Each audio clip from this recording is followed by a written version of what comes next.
Good afternoon. I'm Liz Malvisi. Thank you for inviting me to speak here today. Next slide, please.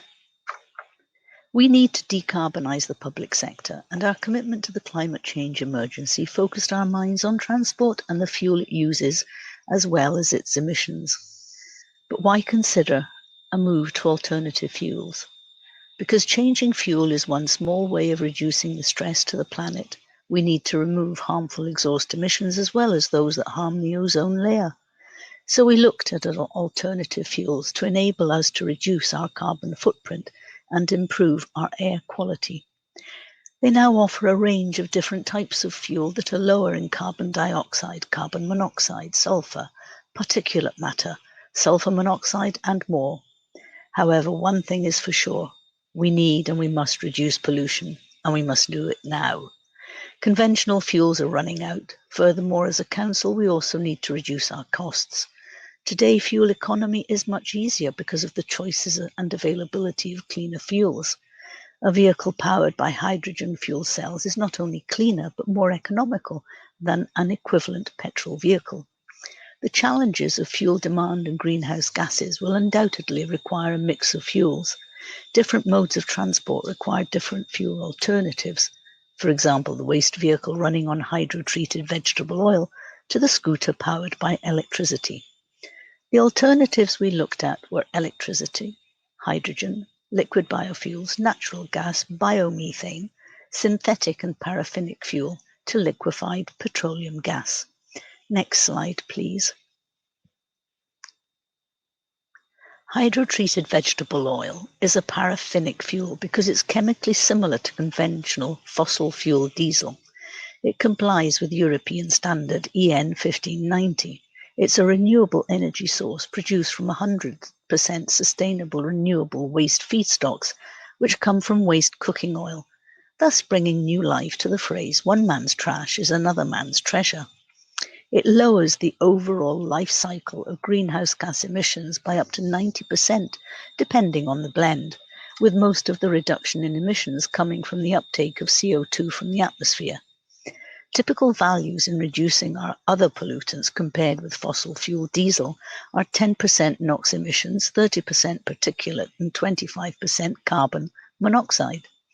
Compared to conventional diesel, it has a higher energy per content yield, better cold fluid properties which are good for colder climates, and requires less maintenance. Plus, it can be introduced into Euro 6 diesel engines without any modifications at any ratio with petroleum-based diesels, which is why it's labelled drop-in fuels. While the technical side is good news, there can be drawbacks because the typical oil of choice is palm oil. However, we discovered that HVO can be specified without any palm oil. It can be certified by the International Sustainability and Carbon Certification, ISCC, who produce proof of sustainability certificates for the products from their refineries. A due diligence check on the website identified valid proof of sustainability certificates, independently audited and confirming that no palm oil is included. This prerequisite can be built into any procurement specification. However, the EU Renewable Energy Directive aims to ban all palm oil in biofuels by 2030. This gives confidence in the security of supply of HVO without palm oil content going forward, but it being omitted doesn't affect the price. There are near limitless supplies of the base feedstock used cook oil.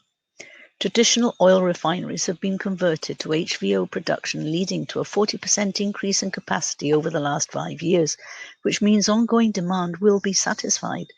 Disruption in supply doesn't mean the end because the engines can revert to using fossil diesel until supply is back on track, which means no risk to operational services.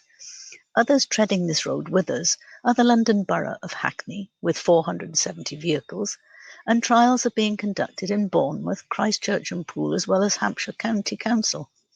We in Babergh District are working closely with Mid-Suffolk to implement a changeover to HVO from June this year, and we estimate to save a combined tonnage of 880 tonnes of CO2 per year, which equates to 26% of our overall baseline. Next slide, please. Electric vehicles have lots of advantages that aren't available in conventional combustion engines. They react quickly, they're very responsive, they have a very good torque, they're more often digitally connected, and now many charging stations provide the option of controlling the charging from a smartphone app. So like your phone, when you get home, you can just plug the car in, get it ready for the next day.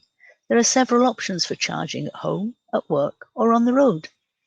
EVs reduce emissions that contribute to climate change, and if recharged on renewable, or better still solar or wind power, you're well on track to increase well-being and reduce your carbon footprint. Babergh District Council have introduced electric vehicle charging points in its public car parks, with more planned. We've combined our leisure centre decarbonisation project with our solar carport and battery project, meaning we generate and collect energy from the PV panels to charge cars as well as help to fuel our leisure centre. As a rural district, electric vehicles do pose a challenge, particularly the heavy waste freighters, and later this year we're trialling an electric freighter in conjunction with Dennis Eagle. Currently, we don't have any electric vehicles, but we're looking to change our cars and our light vans. Next slide, please. Hydrogen fuel cell electric vehicles are similar to electric trucks, both battery-powered. It's the energy source that differentiates the two. Heavy-duty vehicles use a fuel cell to combine pure hydrogen and oxygen to generate electricity which powers the truck's battery. Most well-known manufacturers of this type of transportation are Cllr and Toyota, but the biggest challenge to the adoption of hydrogen fuel cells is their cost, their price.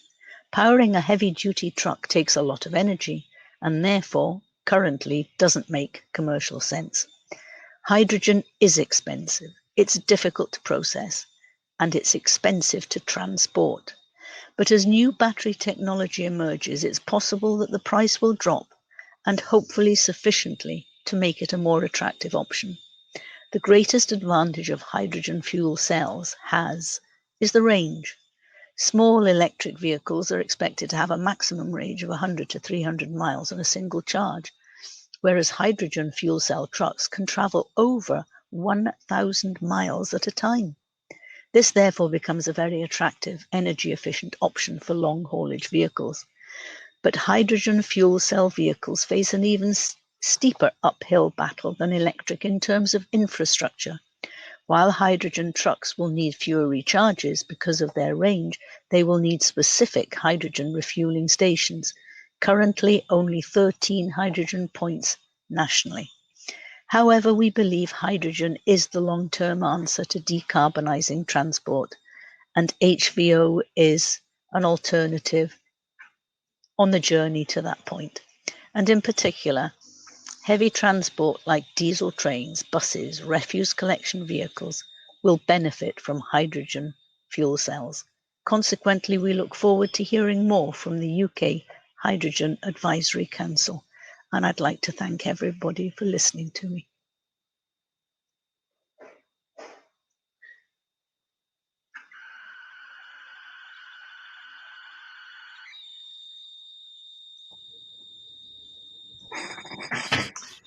Hi everybody, thank you very much Elisabeth for closing to today's first PSE 365 virtual conference. It's been a very challenging day technically for everybody, but the speakers have been absolutely brilliant. There's just been an overwhelming number of people registering simultaneously, new and to access the platform, which has been both excellent news and the undoing of today. We've heard some great topics, and I'd like to thank all of the delegates for staying with us, persevering with the technical challenges. Your comments have been really encouraging. Thank you very much for all of your kind thoughts. And thank you very much for your positive comments about the great content that we've put on for you guys today and our fantastic speakers.